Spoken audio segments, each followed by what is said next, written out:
Dr Sibongile Mbatha. Dr Sibongile Mbatha is a developmental pediatrician that believes in neurodiversity and strengths-based approach to development. Dr Mbatha graduated from the University of Witwatersrand in 2005 with a Bachelor of Medicine and Bachelor of Surgery degree. She obtained her diploma in child health in 2008 and she completed her specialist training in pediatrics from the Colleges of Medicine South Africa in 2013. She is now a qualified subspecialist in developmental pediatrics. Her passion is assisting those with different abilities to reach their full potential. She is a loving wife and a mother to 2 little boys, and in her free time enjoys spending time with her family and hiking.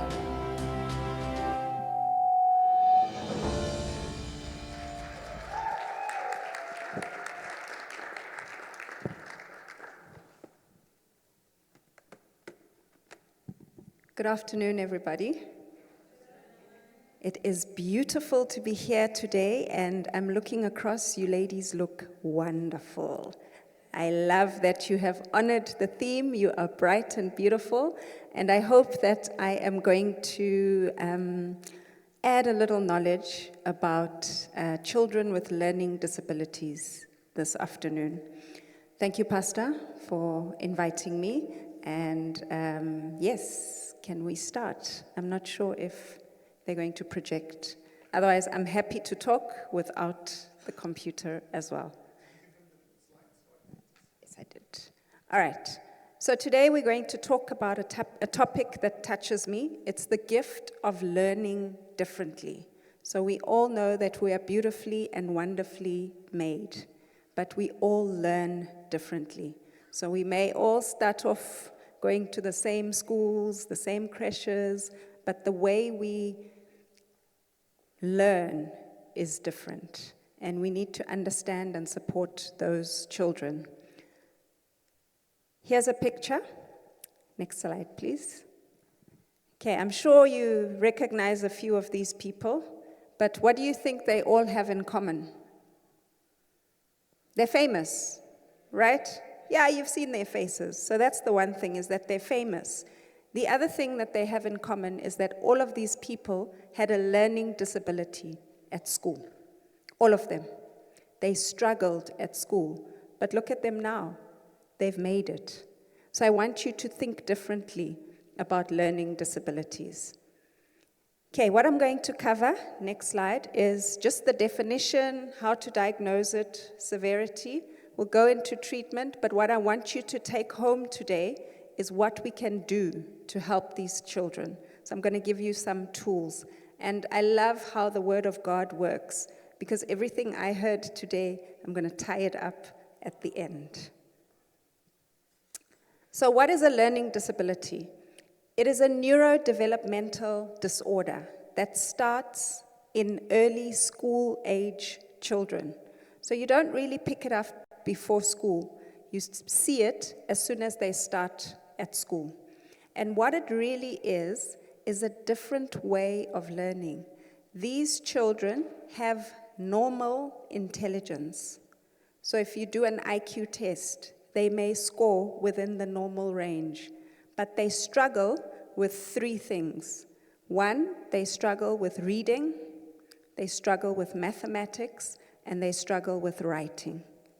But they have normal intelligence. So essentially, it's a discrepancy between their IQ and their academic performance. Right. It is a spectrum.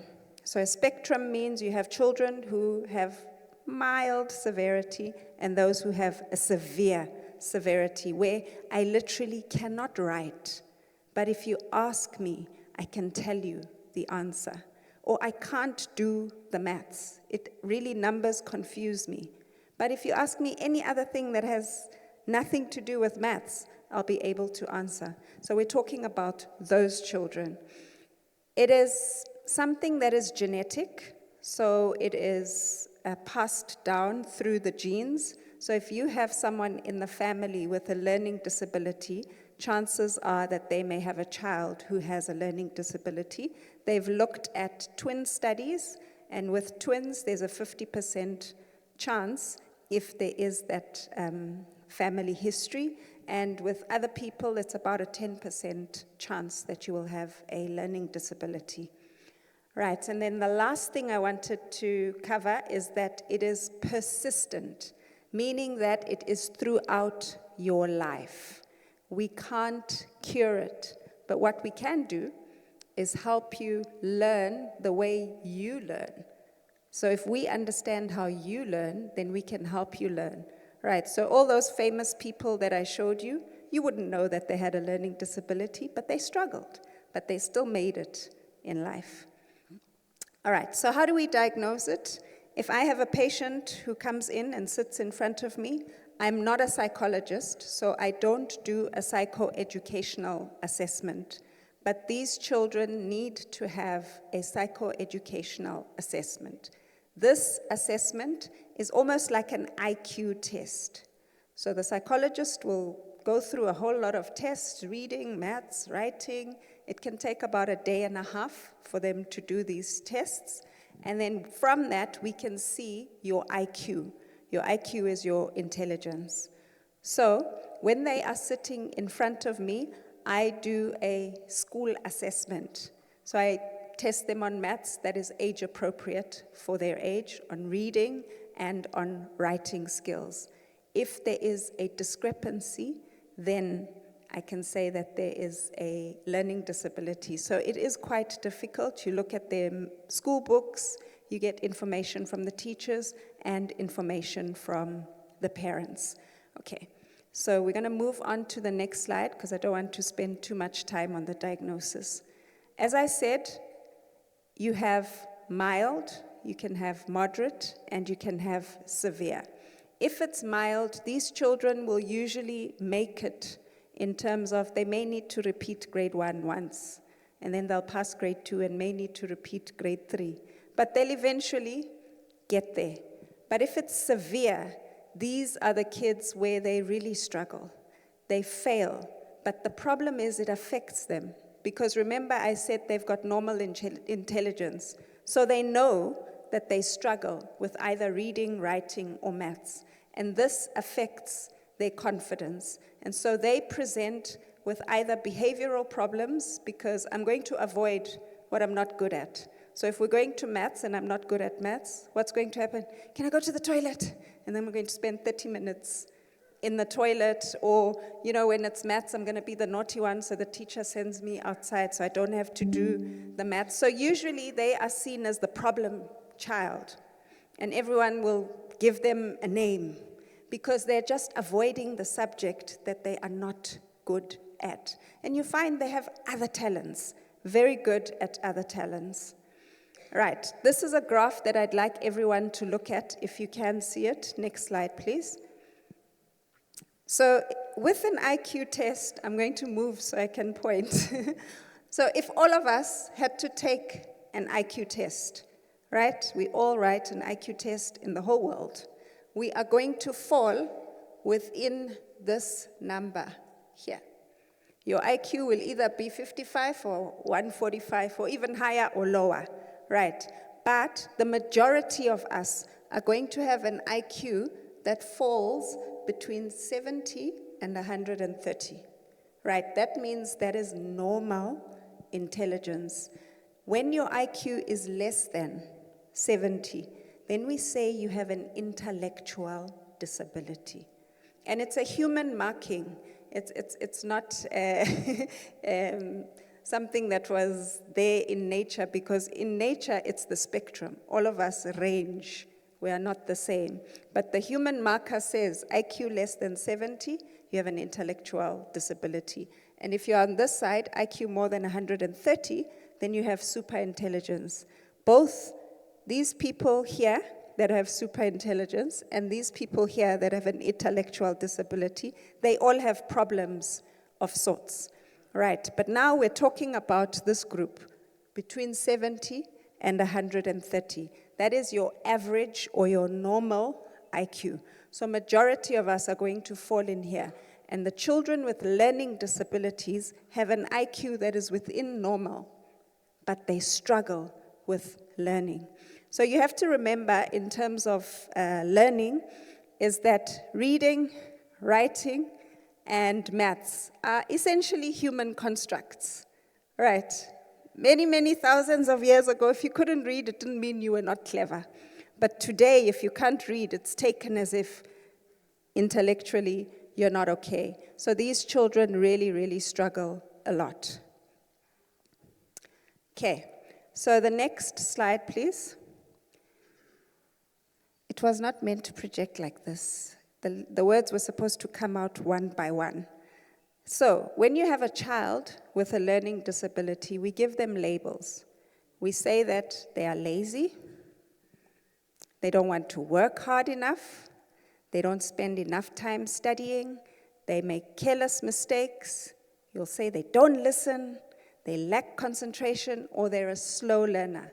You're putting all these labels on this child without even trying to understand why the child is not doing well at school. And then this affects their self-esteem. They present as anxious children, they present as depressed children, and they have avoidance tactics. Anything that they don't want to do, they will avoid. And they also have school failure. So you can imagine when you have a child who is struggling and everybody keeps labeling them. What did we learn about the words that we use? Your outside, your external atmosphere will affect your internal atmosphere. But the message we got here today was, you must not let the external atmosphere affect your internal atmosphere or environment. So as mothers, we are here to build up our children. We are the ones that are giving them these words: lazy, poor, poor concentration, slow learner. Now we need to change that external environment. We need to speak words that are going to affirm them, that are going to build that internal environment. So there's no treatment, unfortunately. What we do is we support these children. The first thing is you need to recognize that your child has a problem. They are not stupid. They are not intelligent. They are struggling. They need you to identify that problem. And then once you've identified, you as a parent, you can see your child is in grade 2, they still don't know the phonics. So when I say the phonics, it's the letter A makes the sound A. The letter B makes the sound B. If they are struggling and mixing up the B and the D, or they're mixing up number 6 and number 9, or their 2 and number 5 are reversed, those children by the age of 7 should not be reversing letters, reversing numbers. If your child is still reversing letters and numbers by the age of 7, they may have a learning disability. So you as a parent need to be involved. Check their homework, look at their school books. And if you see the problem, go and speak to the teacher. So number 1 is that the teacher can then also see, because in South Africa, we have, especially if you're in the government sector, then the teacher needs to write to the Department of Education to request a psycho-ed assessment where they come and assess the child in the school. And then from that, we can pick up your child's strengths and their difficulties. And then, this is the part that parents don't like. Your child may need to be put in a special school. Now, don't get me wrong. Remember, what did I say about the intelligence? It's normal, right? And so when I say special school, people think this is a school for people with intellectual disability. No. So we have a mainstream school, which is the schools that everybody will attend. Then we have special schools. Special schools is, you can have a remedial school. So a remedial school, this is a school that still does the mainstream curriculum. So you will still get your matric. But in a remedial school, your classes are smaller so that this child can get one-on-one attention, right? We don't want the class bigger than 10 to 12 children. In fact, it should be less. But in the government sector, it's about 10 to 12 children in a remedial school so that they can focus one-on-one. Number 2, in a remedial school, if you have a learning disability, if I struggle with reading, and the teacher knows I struggle with reading, we can get an accommodation for you to get a reader. Someone who reads for you, and then you answer. And you can write your answers, because you struggle with reading, but we know that you know the answers. If you struggle with writing, you can get a scribe, someone who's going to write for you. So the teacher will read to you, and then you will say what your answer is, and they will write it down as you say. It sounds very easy, but it's actually very difficult, because this child, when they have a scribe, needs to say, if they're writing a sentence, example, the red dog went up the stairs. They must say capital T, H, E, space, S, whatever the sentence is, full stop. If you don't say full stop, the teacher will not write the full stop for you. So it's actually very difficult. But you can get a scribe, you can get a writer. And then if you struggle with maths as well, they will teach you the basics, because with maths, it's about understanding number concepts. So maybe your maths needs you to have an abacus, because you can't think of the numbers in your head, but if you have physical things that you use in front of you, you can do the maths. So that is remedial education, where they support you, but you are doing the mainstream curriculum. The other special schools will be for those who fall with the IQ less than 70. So that's when we are going to do a skills-based education or a stimulation kind of education. So I hope I've explained that a bit, that when I say special school, I'm not talking about you're not going to get matric. You can get matric. And those famous people I showed you, they were in remedial schools. They got support, but look where they are now. Okay, so early intervention, and the one thing is advocacy for your child. Please advocate for your children. Do not leave them to suffer alone. So the tools that you need to do as a parent, one is to get your child diagnosed. So how do you get them diagnosed? One, they will need a medical assessment. And the person who can do a medical assessment is a developmental pediatrician like me, or you can send them to a psychologist, or they can go to a psychiatrist. So one of those three, but a pediatrician will be able to pick up that, yeah, there's a learning disability, but they might not be able to do the testing. So the testing is the actual proof that you will need at the Department of Education to show that my child has a normal IQ, but they struggle with these areas, and therefore they need support. And then the department, because we don't have enough remedial schools, they have LSEN classes. I'm sure you've heard of them. So learners with special education needs. And these classes for each grade, some of the schools, mainstream schools, will have grade 1 plus grade 1 LSEN, grade 2 plus grade 2 LSEN. And your child can move from an LSEN class to a mainstream class. And a lot of the remedial schools are just primary school level, so grade 1 to grade 7. And the reason is we hope that with remediation, with intervention, your child can move from remedial support to mainstream, because we know that they've got normal IQ. So if you show them how to work around their learning difficulty, by the time they get to high school, you hope that they can go into a mainstream high school. But universities also still allow accommodations.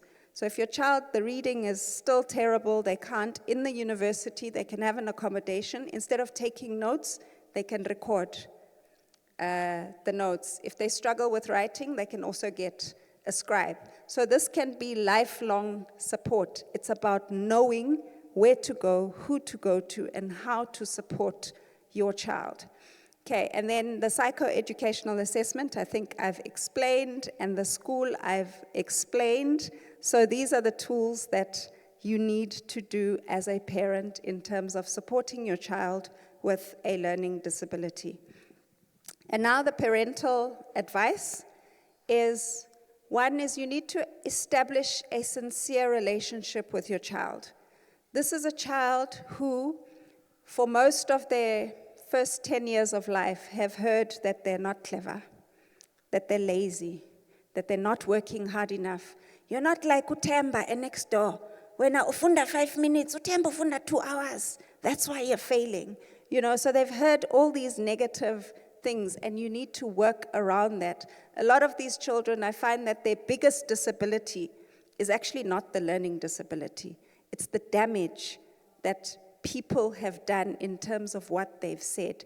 They come in as anxious, they come in as depressed, they come in as emotional children. And I find that we have to establish a relationship. We've got to build up their self-esteem. You've got to build up their confidence. And the best thing is to focus on their strengths. These children have strengths. Just because I struggle with maths doesn't mean I'm not good at the soccer field. Doesn't mean I'm not the best friend anyone could ask for. They usually are empathetic kids. They're good at music. They're good at art. They can fix things. They're good at drawing. They have so many other talents. But we focus on the one thing that they're not good at. And what we need to do is support that area where they're not good at, but focus on their strengths. Because if you focus on the strengths, you are building that internal environment that Pastor Chucks was talking about. You've got to praise their efforts and not necessarily their results. If they get 4 out of 10 for a spelling test, praise that 4. Well done, you got 4 right. Now we're going to work on the 6 that you struggled with. Let's see what happened, why you didn't get the 6. It's better than 4 out of 10, failile. No. It's well done, you did well. The 4 is good. Now let's see where we went wrong with the other 6. It's just a different way of putting it, but you're not causing damage to this child. And the one thing that these children do is they're so good in terms of their memory. They memorize the books in grade 1, 2, and 3. They come home with a reader. They will hear it being read once or twice. They memorize it, and they can read that book from page 1 to the last page. But if you open it in the middle and ask them to start on page 7 instead of page 1, they can't do it. And that's how you'll catch them out. So some of them, we pick them up late because they've been memorizing. Even the spelling words, they don't really learn how to spell the words. They learn them as they're written 1 to 10. If the teacher asks them out of order, that's when they struggle. So in grade 1, grade 2, and grade 3, we learn to read. This is the foundation phase. That's why it's called foundation phase, for those who didn't know and see reports. Because in grade 1, 2, and 3, you're learning to read. Grade 4 and above, you read to learn. So if you don't get that foundation in grade 1, 2, and 3, then you're going to have the problem of grade 4 and above not being able to read to learn or to educate yourself. I am almost done. This is my last slide. And the reason I put this in, Thomas Edison was a great inventor. And he came home one day from grade 2 with a letter from his teacher. And his teacher said, "Give this to your mom, don't read it." He ran home, gave the letter to his mom. His mom opened the letter, and she had tears in her eyes. And then Thomas said, "Mommy, what's wrong? What does the letter say?" And the mom said to her son, "The letter says, Thomas Edison is a genius. And unfortunately, the school does not have the teachers to teach him. So please do not bring him back to the school. Teach him at home." That's what the mom read to Thomas Edison. And then years later, his mom passes away. And while he's going through the attic, he finds this letter. And he reads the letter. And the letter had said that Thomas Edison is mentally deficient. He does not fit in this school. We cannot cater for him. Please do not bring him back to the school. Can you see the difference that words can make? I don't know Thomas Edison's mom, but I feel like she sat in this conference and she heard the words that were said here because she fed her child with the right words. And he grew up not knowing that he had difficulty at school. She taught him at home. She homeschooled him. And he became one of the greatest inventors. So please watch your words. And I'm going to leave you with Proverbs 18:21. Death and life are in the power of the tongue. Thank you very much.